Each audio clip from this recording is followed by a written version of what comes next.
Donasi dakwah Yufid. Yuk berikan amal jariah terbaik Anda untuk dakwah dan pendidikan Islam.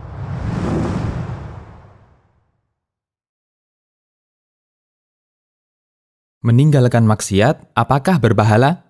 Kapankah meninggalkan maksiat bisa bernilai pahala? Jawaban: ada banyak latar belakang ketika orang meninggalkan maksiat. Dan seperti yang kita pahami, nilai yang didapatkan seseorang dari amalnya tergantung pada niatnya. Nabi SAW bersabda, amal itu tergantung pada niatnya, dan apa yang diperoleh seseorang sesuai dengan niatnya. Hadis riwayat Bukhari dan Muslim. Kondisi seseorang ketika meninggalkan maksiat sangat beragam, tergantung dari niatnya. Berikut beberapa keadaan ketika seseorang meninggalkan maksiat. Kondisi pertama, meninggalkan maksiat karena takut kepada Allah. Amal ini berpahala, bahkan termasuk amal yang nilainya besar.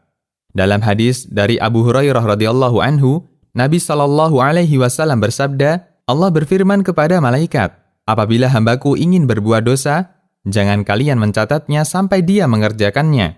Jika dia mengerjakannya, maka catat senilai amalnya. Namun jika dia meninggalkannya karena takut kepadaku, catat sebagai amal kebaikan. Hadis riwayat Bukhari. Dan dalil bahwa upaya ini terhitung sebagai amal soleh yang berpahala besar adalah hadis tentang naungan di mahsyar.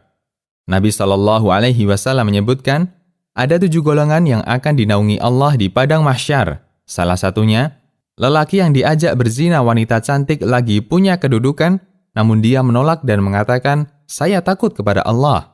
Hadis riwayat Bukhari dan Muslim. Kondisi kedua, meninggalkan maksiat karena ingin mencari perhatian dari manusia. Mereka meninggalkan maksiat dengan harapan dipuji masyarakat. Tindakan semacam ini tidak termasuk amal soleh yang berpahala, bahkan bisa jadi dia berdosa. Karena meninggalkan maksiat termasuk ibadah dan dia riya dalam ibadahnya. Ibnu Rajab mengatakan, jika orang berkeinginan untuk maksiat, lalu dia tinggalkan karena takut kepada makhluk atau riya di hadapan makhluk, menurut sebagian ulama, dia dihukum disebabkan meninggalkan maksiat dengan niat semacam ini. Karena lebih mendahulukan takut kepada makhluk dibandingkan takut kepada Allah, dan ini hukumnya haram. Demikian pula keinginan untuk dia riya di depan makhluk juga haram. Jika meninggalkan maksiat diiringi dengan niat semacam ini, maka dia dihukum untuk perbuatan meninggalkan maksiat ini. Keterangan yang lain disampaikan Ibnul Qayyim.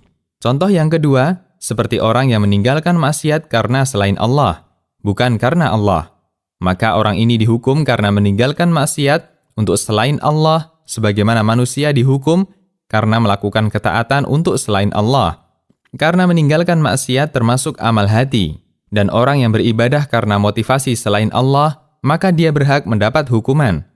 Kondisi ketiga, meninggalkan maksiat karena menjaga wibawa dan kehormatan. Tidak ada dosa dalam kondisi ini, bahkan bisa jadi berpahala jika ada tujuan yang dicintai Allah. Seperti meninggalkan maksiat karena khawatir terhadap maslahat dakwah. Ibnul Qayyim mengatakan, berbeda antara meninggalkan maksiat karena ingin dekat dengan manusia dan riya kepada mereka, dengan meninggalkan maksiat karena didasari rasa malu dan khawatir wibawanya jatuh di mata manusia, yang ini tidak dihukum. Bahkan bisa jadi diberi pahala, jika di sana ada tujuan baik yang dicintai Allah, seperti menjaga wibawa dakwah, atau agar dakwah bisa diterima mereka, atau semacamnya. Kondisi keempat, meninggalkan maksiat karena tidak ada keinginan untuk melakukannya. Meninggalkan maksiat dengan kondisi semacam ini tidak ada nilai dosa maupun pahala, karena tidak ada amal apapun di sana. Kita tidak berzina, tidak membunuh, tidak mencuri, tidak minum khamr karena kita tidak terpikir untuk melakukannya. Syekhul Islam mengatakan, orang yang berkeinginan untuk maksiat lalu meninggalkannya, ada beberapa kemungkinan.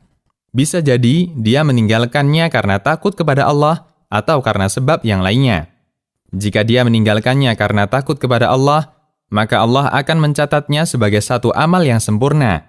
Sebagaimana ditegaskan dalam hadis, catatlah untuknya sebagai kebaikan, sebab dia meninggalkannya karena keagunganku. Namun jika dia meninggalkannya karena selain itu, tidak dicatat sebagai maksiat, sebagaimana dinyatakan dalam hadis. Jika dia tidak mengerjakannya, jangan dicatat sebagai dosa untuknya. Sehingga semua makna hadis bisa saling mendukung. Kondisi kelima, meninggalkan maksiat karena gagal atau tidak memiliki fasilitas untuk bermaksiat. Misalnya, ada orang yang membuka situs gambar kotor, namun tidak berhasil melakukannya karena data habis, atau dia mengucapkannya, maka terhitung sebagai dosa. Nabi Shallallahu Alaihi Wasallam pernah bercerita tentang 4 jenis manusia, di antaranya, seseorang yang Allah beri harta, namun tidak Allah beri ilmu. Dia menghabiskan hartanya dan dia keluarkan hartanya pada tempat yang bukan haknya. Seseorang yang tidak Allah beri harta dan tidak pula ilmu, maka dia berangan-angan, andai aku punya harta seperti dia, yaitu kelompok ketiga, niscaya aku akan berbuat seperti itu. Lalu Rasulullah Shallallahu Alaihi Wasallam memberi catatan, mereka berdua mendapatkan dosa yang sama. Hadis riwayat Ahmad, Ibnu Majah, dan dihasankan Syu'aib Al-Arnaud. Demikian, Allahu a'lam. Konsultasi Syariah.